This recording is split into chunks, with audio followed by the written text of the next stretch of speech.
Então vamos lá, pessoal, nosso terceiro web aí da noite, agora de redação oficial, e eu estou aqui com a professora Juliane. Tudo bem, professora? Tudo bem, Júlio. Tudo bom. Então fala aí um pouquinho, qual que é o foco, né, dessa disciplina de redação oficial?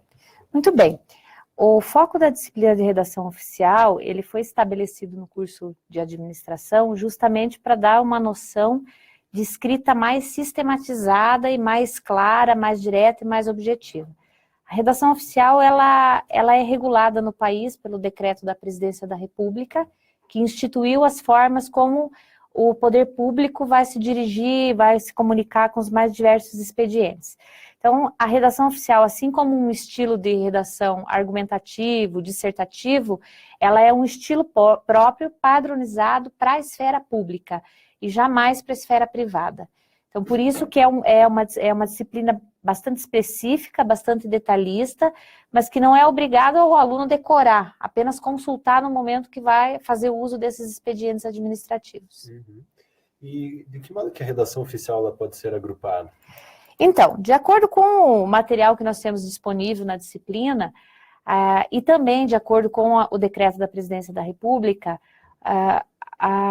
ela pode ser agrupada em correspondências, em duas categorias centrais, correspondências e documentos. Por que correspondências e documentos? Porque dentro dos 98 expedientes administrativos que nós temos na redação oficial, alguns deles vão ser atos normativos e outros vão ser correspondências, ou seja, que encaminham esses atos administrativos aos expedientes que eles devem chegar. Então, os dois grandes grupos, eles não são separados, eles são dialéticos, eles trabalham juntos. Então, quando o redator vai se propor a fazer um tipo de correspondência, ele tem que saber quando ela é dirigida e quando esse tipo de correspondência passa a ser um ato normativo, como, por exemplo, ata, certidão, portaria e outros documentos que nós temos na esfera pública. E quais os princípios aí que orientam a redação oficial? Bem, a redação oficial, muito embora se tenha uma tradição na administração de funcionários bastante antigos, que um fazia do modelo do outro, ela tem princípios bem específicos. O primeiro deles que eu considero mais relevante é a impessoalidade. Então, você, enquanto redator ou enquanto produtor de um determinado expediente de correspondência ou documento, você nunca vai falar em seu nome, em nome da pessoa física, Juliane, por exemplo. Você vai falar em nome do cargo que você representa naquele momento dentro da instituição pública que você faz. Por isso que é sempre impessoal. O tom nunca é eu posso, eu faço, e os verbos que são utilizados também não são em primeira pessoa. Então, nós passamos a fazer uso da impessoalidade, porque é justamente em nome de determinada instituição que você fala, e não em seu nome enquanto pessoa física. Acompanhado a esse princípio da impessoalidade, nós temos aí 3 que eu considero que são os essenciais, dispostos no manual de redação oficial. A clareza, a concisão e a objetividade. Lógico, complementados pelo padrão. Então, a redação oficial, ela tem um padrão, ela tem uma certa uniformidade, os elementos dos documentos e das correspondências são dispostos dentro desse padrão de acordo com as necessidades, só que nós não temos liberdade de modificar esse padrão. Nós podemos modificar a escrita, mas o padrão não. Então, os princípios que regem a redação, eles sempre têm que estar norteando o redator no momento da produção desses determinados expedientes administrativos. Você poderia explicar um pouquinho sobre as formas de tratamento oficiais, hein? Pois é, essa é uma questão polêmica no país, né? Então, nós temos, para determinados... Primeira coisa que você vai falar sobre o tratamento oficial, você vai se dirigir à pessoa pelo cargo que ela ocupa naquele determinado momento, naquele espaço temporal. Então, eu cito como um exemplo clássico nas minhas aulas, normalmente. O professor Aldo, que é o nosso reitor, ele é meu amigo, de longa data, nós conversamos, assim como ele é amigo de muita gente. Mas todas as vezes que eu, Juliane, em nome do departamento que eu represento, vou expedir uma correspondência para o professor Aldo, eu vou me dirigir a ele, é magnífico. Então, quer dizer, o tratamento que lhe cabe a determinada autoridade. Aí eu costumo fazer uma brincadeira com os alunos. Quando a gente está lá na 8ª série, 7ª série, né? Hoje é 9º ano, os professores trabalham uma tabela chamada de pronome de tratamentos com os alunos. Quando trabalham lá, pronome relativo, pronome conjuntivo, e eles trabalham o pronome de tratamento. Aí, normalmente, eu me lembro pela minha idade, que eu olhava aquilo e dizia assim, para que eu quero saber como é que eu vou me dirigir ao Papa? Pois eu nunca vou encontrar o Papa na minha vida. Então, para que serve eu aprender todos esses tratamentos para essas autoridades se eu nunca vou usar isso na minha vida? E, na verdade, a gente usa em vários momentos na carreira, principalmente se for uma carreira pública. Então, na área, por exemplo, de organização de eventos, o tratamento tem que ser priorizado. E na área de redação oficial, esse tratamento não pode ser ignorado. Então, assim, é mais ou menos assim, dai a César o que é de César, dai a Deus o que é de Deus. Então, a tabela de pronomes de tratamento, ela foi regulamentada em 1982 e ela passou por algumas modificações. Mas você não é obrigado, por exemplo, a decorar todos aqueles tratamentos. Mas, normalmente, eu dou de dica para os meus alunos, e comigo também, na agenda, na mesa, eu tenho a tabela em formato reduzido. Então, todas as vezes que eu tenho que produzir uma determinada correspondência, um determinado ato, eu puxo a tabela para consultar, para saber se eu vou usar o vocativo e se eu vou usar o tratamento. Então, a grande diferença dos expedientes é que todas elas vão ter um vocativo e todas elas vão ter um tratamento que é dentro do corpo do texto. Como eu vou me dirigir à autoridade? O vocativo é como eu vou fazer a saudação inicial para essa autoridade. E o tratamento é como eu vou me dirigir para essa autoridade dentro do corpo do texto. Então, a tabela ela é muito completa e ela está disponível nas páginas 20 a 22 do livro de apoio da disciplina.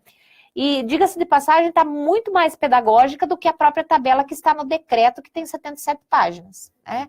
Então, assim, você consulta a autoridade, consulta o tratamento e você designa como você vai tratar aquela determinada autoridade. Então, assim, o tratamento dentro da redação oficial, ele é padrão, ele é obrigatório para o redator, para a correspondência que é emitida, para o ato oficial que é emitido, ele precisa dessa determinada padronização. Caso contrário, ela acaba sendo obstrução, como mais ou menos nós obstruímos as normas gramaticais vigentes no país, né? Uhum. E como que a gente pode caracterizar a correspondência oficial? Então, a correspondência oficial, muitas vezes as pessoas se confundem, eu costumo dar um exemplo clássico. A correspondência oficial, ela é única e exclusivamente para o serviço público. Então, uma empresa de caráter privado ou que tenha lá caráter misto, ela nunca vai poder expedir um ofício, que é o que a maioria das empresas fazem. Elas pegam modelos do serviço público e adotam. Então, ou a correspondência que o serviço privado, que as empresas privadas vão utilizar, é a carta comercial. Não é o ofício. A carta comercial, ela tem a mesma finalidade do ofício, tem as mesmas características do ofício, mas ela é um expediente da empresa privada. E tem mais uma questão. Na empresa pública, o ofício é um tipo de expediente, de documento, de correspondência, que é única e exclusivamente emitido por pessoas jurídicas, jamais por pessoas físicas. Então, eu, Juliane, em meu nome, lá do meu bairro, não posso encaminhar um ofício para a prefeitura solicitando a melhoria da iluminação do meu bairro. Eu, na minha associação de bairro, também não posso fazer um ofício, porque a associação de bairro não é pública. Ela tem a sua caracterização própria de empresa. Então, o que acontece? Se eu quiser encaminhar uma determinada solicitação à Prefeitura de Guarapuava, eu vou fazer uma carta comercial à Prefeitura solicitando essas demandas. A Prefeitura, por sua vez, vai me responder por meio do ofício. Mas nunca eu fazer um ofício, eu enquanto empresa particular ou com ramos que não seja do serviço público. A única exceção a essa regra são as escolas, são as instituições de ensino. Então, por exemplo, as escolas de ramo privado, a elas é dada a prerrogativa legal de emitir um ofício. Agora, empresas comuns aí de serviço, prestação de serviço, que a gente vê fazer muito, né, mandando ofícios, isso não pode. É ilegal e é inconstitucional. E o que seria, então, o padrão ofício, né, que as empresas públicas podem fazer? Então, o padrão ofício confunde a cabeça porque ele leva o mesmo nome de um documento, de uma correspondência que faz parte do padrão ofício. Então, o padrão ofício ele é composto pelo ofício, pelo memorando e pelo aviso. Os três, eles têm a mesma forma de diagramação. Eles são diagramados com os elementos como data, vocativo, endereçamento, texto, da mesma maneira. Usando os mesmos fechos, inclusive. As mesmas formas iniciais de tratamento e de direcionamento. Só que os três, eles se diferem no seguinte sentido. O aviso é típico documento utilizado apenas entre ministérios. Então, de ministro para ministro. Não, jamais não aquele aviso que a gente coloca em mural, por isso que as pessoas confundem o padrão ofício. O aviso que você coloca em mural é aviso informal, é redação informal, não é redação oficial. Na redação oficial, o aviso é um tipo de correspondência usado exclusivamente entre ministros de Estado. Aí nós temos o mais corriqueiro, que nos faz parte aí do serviço público cotidiano, que é o ofício e o memorando. Então, o ofício, ele é utilizado para correspondências externas. Então, quando a instituição vai se comunicar com outra instituição pública. Por sua vez, o memorando não. É de departamento para departamento, de setor para setor. Então, é um tipo de correspondência com o caráter eminentemente interno. Então, ele faz esse diálogo, essa ponte de correspondência interna. Então, eu gosto sempre de citar como exemplo de uma situação que nos aconteceu no curso de administração mesmo, nessa disciplina de redação. Então, você trabalha com os alunos o exercício de reescrever o ofício. E um belo dia, um determinado aluno meu de um determinado setor encaminhou um memorando para a FAO, que é a Fundação de Apoio à Nossa Instituição. Mas a FAO, ela é uma instituição pública, só que ela não é uma instituição interna à Unicentro, ela é externa. No mesmo dia, o diretor da FAO devolveu a correspondência, dizendo, olha, não é memorando, é ofício que você, determinado setor, você tem que mandar, é ofício para a FAO, e não memorando. O memorando é só com o caráter interno. Aí o meu aluno veio, falou, professora, tá certo? Eu falei, tá certo. Então, todas as vezes que você vai se comunicar com uma outra instituição pública, de instituição pública para instituição pública, você vai usar o ofício. Internamente, você vai usar o memorando. Então, ele se chama padrão ofício, não por causa daquele documento no Word que a gente tem lá, do padrão ofício. Não dá para clicar lá, não dá para usar aquele formato de papel. Ele tem uma diagramação própria, o padrão ofício. Para os 3 documentos, né? Para as três formas de correspondência. Só que a gente tem que saber a finalidade de cada uma delas. O que a grande parte dos redatores não sabe é que acha que é ofício para tudo e sai fazendo ofício para tudo. Principalmente na administração pública, pessoas que não se aperfeiçoam e não acompanharam a evolução da redação oficial nesse percurso de 82 para cá, mudou muita coisa. Uma pergunta que veio lá no fórum, né, que era pedindo a explicação de diferenças entre memorando, ofício e requerimento. Ah, sim. Esta foi uma aluna, inclusive, que postou no fórum, eu até peço desculpas, porque eu respondi rapidamente a ela e pareceu que eu não quis responder a pergunta. Então, vou responder agora para ela a dúvida que ela fez. Ela estava pedindo a diferença, então, entre ofício, memorando e requerimento. Então, ofício e memorando, eu creio que ficou claro, eu respondi na questão anterior, né? Então, comentei, ofício para expediente externo, memorando para expediente interno.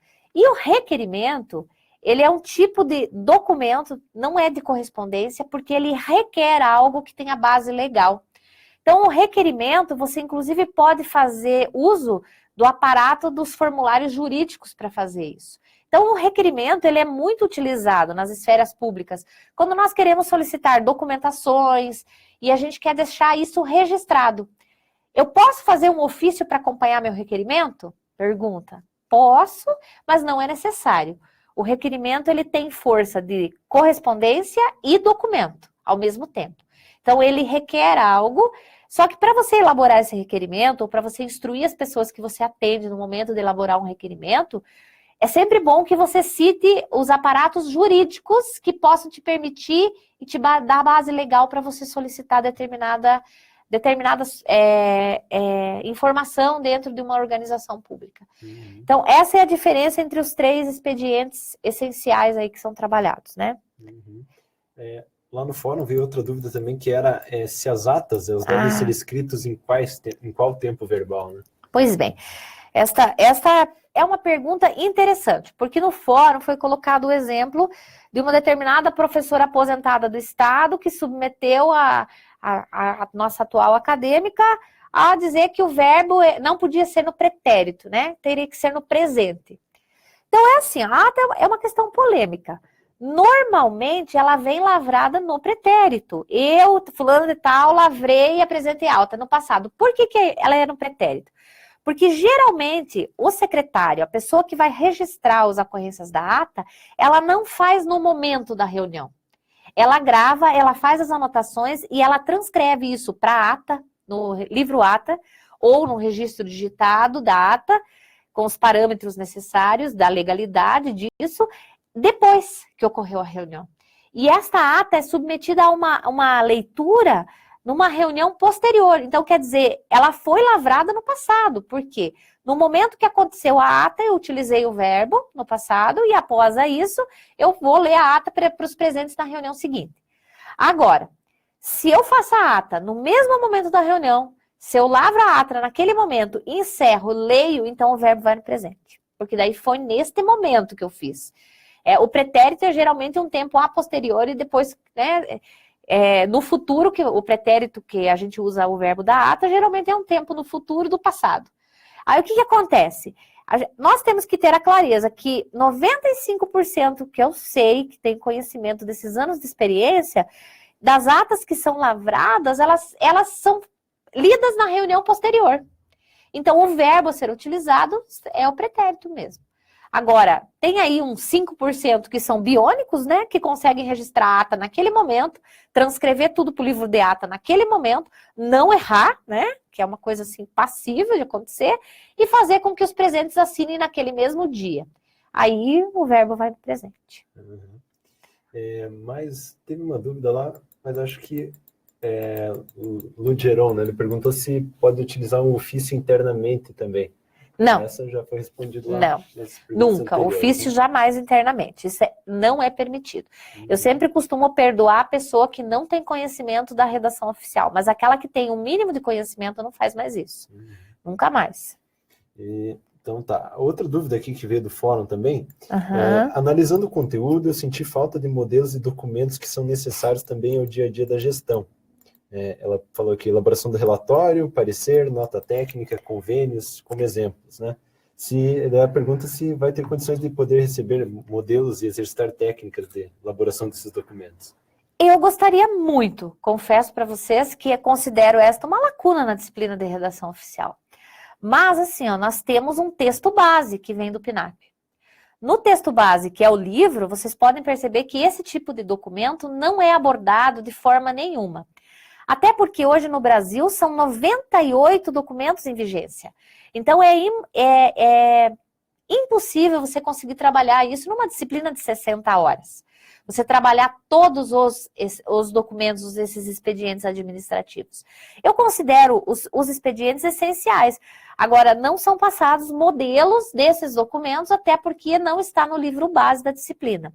No e-book da disciplina, como a gente tem um número de páginas, o meu e-book ultrapassou muito, eu não pude inserir todos esses modelos. Então, assim, se quiser uma base, vá no decreto da presidência, do executivo da redação oficial, mas nós temos aqui no Paraná um manual de redação oficial proposto pelo governo do estado, que nós temos uma lista bem completa de documentos que são postados aí com seus respectivos modelos. Inclusive, esse manual faz parte da unidade 2 da disciplina. Eu postei lá como material complementar, e eu diria que para os redatores e futuros redatores, os dois manuais têm que acompanhar na hora da execução e da produção desse tipo de expediente. E aí eu sempre digo, e se eu tenho uma secretária para fazer isso por mim, né? Minimamente eu tenho que saber corrigir o trabalho do secretário e da secretária. Então eu tenho que ter um conhecimento de redação oficial para saber se eu não estou vendido aí, entre aspas, na hora de assinar um determinado documento. Então, esses dois manuais, eu sugiro que se tenha na gaveta e se faça uso contínuo desses materiais durante o processo de produção documental. Agora, trabalhar na disciplina não dá, porque 60 horas, 3 unidades, então nós não temos nem tempo hábil para isso. Espero que no futuro a gente possa ampliar a carga horária da disciplina e vai dar para trabalhar isso. Sim. Outra pergunta lá também que veio do fórum, era referente ao fecho do padrão ofício, né? Tá. Se usamos atenciosamente para autoridades de mesma hierarquia e respeitosamente, por exemplo. E se usaremos para presidente da Câmara Municipal, prefeito, né? Por que as pessoas insistem em escrever prefeito municipal nas documentações, se a designação já dá a entender que é do município? Então, são duas questões. A primeira delas, só existem 2 fechos legalmente registrados no manual. da Presidência da República e do Estado do Paraná, atenciosamente, para graus de hierarquia inferior ou na mesma escala do que do redator ou do que o cargo que está falando naquele momento, e as de nível superior.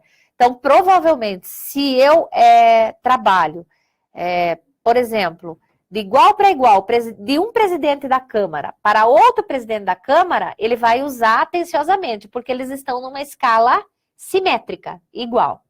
Agora, se for de um determinado funcionário de um serviço público, um cargo que seja inferior ao presidente da Câmara, eu vou usar o respeitosamente.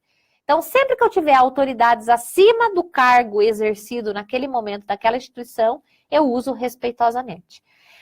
Eu gosto muito, por exemplo, se nós formos olhar a escala de autoridades, aí presente num outro manual que nós temos, escala de autoridades de precedência da República, que a gente chama, nós vamos ver muitas vezes que autoridades que se dizem autoridades não são autoridades. Então, nós precisamos fazer uso do manual de redação e do manual de cerimonial da precedência para poder fazer uma junção para não errar a autoridade nem o tratamento. Então, o que eu faço? Para não errar e para não ferir os brios de determinada autoridade, eu utilizo respeitosamente, quando sempre estou falando com um cargo ou escrevendo para um cargo acima do que eu ocupo na instituição que eu exerço. Agora, se for de hierarquia para hierarquia, igual é o atenciosamente. E aí, a segunda questão sobre prefeito municipal, é um neologismo, vício de linguagem, tá, gente? Vício de linguagem mesmo. Porque não existe outra designação no país que seja prefeito. Eu vou citar um exemplo de universidades. Tem algumas universidades públicas e privadas que elas usam, em vez de diretor de campus, elas usam prefeito de campus. Isso é crime, não existe. Prefeito é só de município. E que eu saiba, existe. Então, a gente vê isso nas placas das prefeituras. Prefeitura municipal. É neologismo, vício de linguagem. Então, normalmente, na minha escrita, quando eu produzo, ou as pessoas que eu trabalho diretamente com os alunos, eu ensino a não fazer. A dizer, é prefeito, não prefeito municipal. Embora as placas deponham contra e várias outras situações que nós temos, inclusive de jornalistas, né, se referindo a prefeitos municipais, né, nesse sentido. Porque prefeito é só de município. Legalmente, constitucionalmente, só no município. Então, para campus é diretor mesmo, nunca vai ser prefeito de campus. Mesmo que esteja sendo um administrador daquilo, prefeito é só para prefeituras municipais. Então, sem chance. As pessoas continuam a fazer, como um outro neologismo que eu gosto de mencionar, isso eu já mencionei nas minhas videoaulas também. Quando vão abreviar no e-mail, por exemplo, na redação, o atenciosamente. As pessoas abreviam como ATT, ponto. Completamente equivocado, completamente fora do esquadro. ATT, ponto, é uma sigla na língua inglesa que significa pay attention. Não tem nada a ver com a abreviação de atenciosamente. Só que as pessoas pegaram isso por um vício de linguagem. E o que a gente mais recebe normalmente são o ATT, ponto. Então, se você quer abreviar o atenciosamente, existe abreviatura? Existe. É AT, ponto. Acabou. Então, nós temos muitos vícios de linguagem, a disciplina trouxe muitos deles, que infelizmente aqui na webconferência eu não posso detalhar todos, mas são graves e que, de repente, nós saímos reproduzindo porque vemos as outras pessoas fazerem e consideramos que aquele modelo está certo, né? Mais ou menos como a década aí de 40, ouvimos por meio desse, não vimos nada, isso já não se usa desde a década de 80, se a gente quer solicitar algo num ofício, numa redação, vai direto ao verbo, solicitamos, informamos, não tem vimos por meio desse e nem congratulações, com gratas saudações, com não sei mais o que das quantas, isso não existe. Tá? Então a redação não aceita esse tipo de colocação mais hoje, né, no contexto atual. Temos alguma pergunta? Acho que não, né, pessoal? Professora, fala como que vai ser a avaliação dessa disciplina aí para eles estudarem. Durante a disciplina, eu coloquei alguns exercícios fechados, algumas questões fechadas e algumas questões abertas. Então, provavelmente, vai ter para reescrever, como o meu banco de questões é denso, não sei como eles vão elaborar as provas, mas, assim, eu fiz questões fechadas, todas pautadas no material da disciplina, todas, não tem uma questão fora, e algumas questões para reescrever texto de ofício. Porque isso, normalmente, a disciplina trabalhou com muita força na unidade 2. Então, nós vamos ter aí algumas reescritas de vícios de linguagem, algumas reescritas de ofícios e memorandos, e, com certeza, algumas questões fechadas com questionários. Mas todas questões, assim, não iguais às que foram trabalhadas nos questionários, mas similares. Então, quem fez os questionários, quem fez os exercícios, com certeza vai conseguir fazer a avaliação super bem. E aí eu quero, sabe, Júlio, destacar mais uma questão que me veio. Por que eu não coloquei o gabarito com as respostas lá na minha disciplina, né, das questões abertas? Porque, segundo orientações da coordenação pedagógica, eu passei todos esses gabaritos para os tutores, e são os tutores, que são professores também, que farão as correções desses gabaritos. Então, os alunos podem solicitar isso para os tutores, podem encaminhar, que eu acredito que os tutores passem as questões abertas. As questões abertas, elas não são tão fechadas, elas têm 2 ou 3 possibilidades de resposta. Então, de repente, a gente comparar com a do colega, pode ser que a nossa esteja mais próxima da resposta do que a do colega. Então, não que elas sejam dúbias, mas em redação, existem sempre 2 ou 3 formas de interpretação nas questões abertas. Nas questões fechadas, não. Essas são exatamente a de assinalar X, né? Então, acredito que a prova não vai gerar maiores dificuldades, a avaliação da disciplina, assim como a disciplina também não trouxe muitas dúvidas, né, aos fóruns, de uma maneira geral. Tem umas perguntas lá do Daniel. Ele mandou uma pergunta lá espinhosa no começo, lá, que é: professor, existe o termo presidenta? Muito bem, Daniel, você é um querido, viu? Vou responder para você essa com carinho. Estava esperando alguém me perguntar. Então, Daniel, legalmente, pela gramática, tanto do Béchat como todos os outros gramáticos, o termo presidenta não existe. Assim como nós não temos feminino para elefante. Não é elefanta. Tá? Então, o que aconteceu? Como conjuntura política do país, a ascensão da primeira mulher ao cargo de presidência da República, o Poder Executivo lançou uma instrução normativa com forma de decreto, dizendo que a partir então daquela data, a gramática seria obrigada a aceitar presidente e presidenta. E aí, o que ficou? Não é mais errado hoje. Se você me perguntar, gramaticalmente é. De acordo com a instrução do governo, não é normativa. Então, se você usar uma ou outra, as 2 estão corretas. Mas eu, professora de redação oficial, uso presidente. O presidente e a presidente. Por quê? Porque são justamente o que a gente chama de gênero de 2 sexos na gramática aí. Que o mesmo adjetivo serve para o gênero, só vai variar o artigo. A, o, as, os. Uma, uns, umas. Então, o que acontece? Fica esta colocação para o Brasil. Agora, legalmente, falando presidenta, eles estão corretos porque o governo baixou um decreto determinando isso.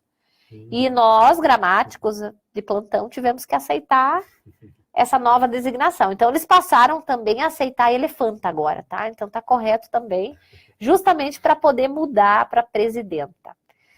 A maioria do povo fala presidente, não fala presidenta. Porque nós fomos ensinados assim, né, nessa gramática. Ok, Daniel? Tem outra pergunta do Daniel lá, que é: considerando o que a professora falou no início da web, que não é preciso decorar e sim consultar no momento em que forma usar, poderíamos fazer a prova com consulta? Não. Até porque não é permitido, né? E também, Daniel, assim, ó, que eu me lembre das questões de avaliação que vão ter lá, vão ter só os 2 principais tratamentos, Vossa Senhoria e Vossa Excelência. Você só precisa saber com quem você vai usar Vossa Senhoria e com quem você vai usar Vossa Excelência. E os 2 principais vocativos que nós temos é prezado senhor e excelentíssimo, né? Então, a gente tem aí 2 vocativos e 2 tratamentos que são os coringas. Então, acredito que você não vai ter dificuldade para fazer isso na prova. Agora sim, ó, no teu dia a dia, você, enquanto redator da área da administração pública, você vai conviver com muitas autoridades. Muitas.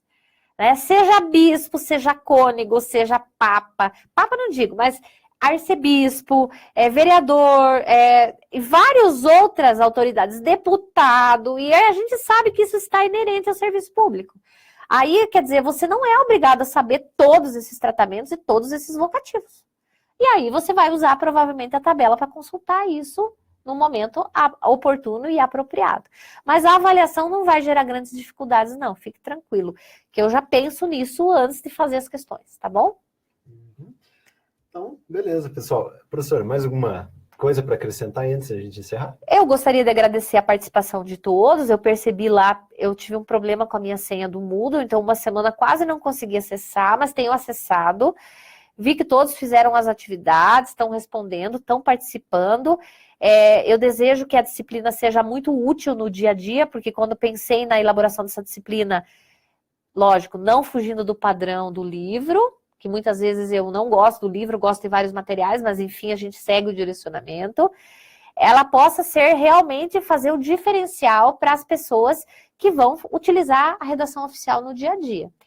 E também, com certeza, profissionais que no futuro queiram fazer concurso, que estão caindo muitas questões inerentes à redação oficial. Eu acredito que a disciplina também auxilie para tirar dúvidas neste processo. E também gostaria de dizer assim, ó, não veio nenhuma pergunta sobre a nova mudança ortográfica, eu estava esperando que viesse, né? Que está na unidade 3, lá tem os vídeos muito didáticos, isso está em vigência, então a nova mudança ortográfica, ela faz parte do processo de quem vai escrever na vida pública. Eu sugiro que vocês deem uma olhada com carinho nessa nova mudança ortográfica, isso vai fazer parte do cotidiano dos futuros aí administradores públicos. Obrigado, professora. Obrigado, pessoal, aí pela participação. Então, até a próxima.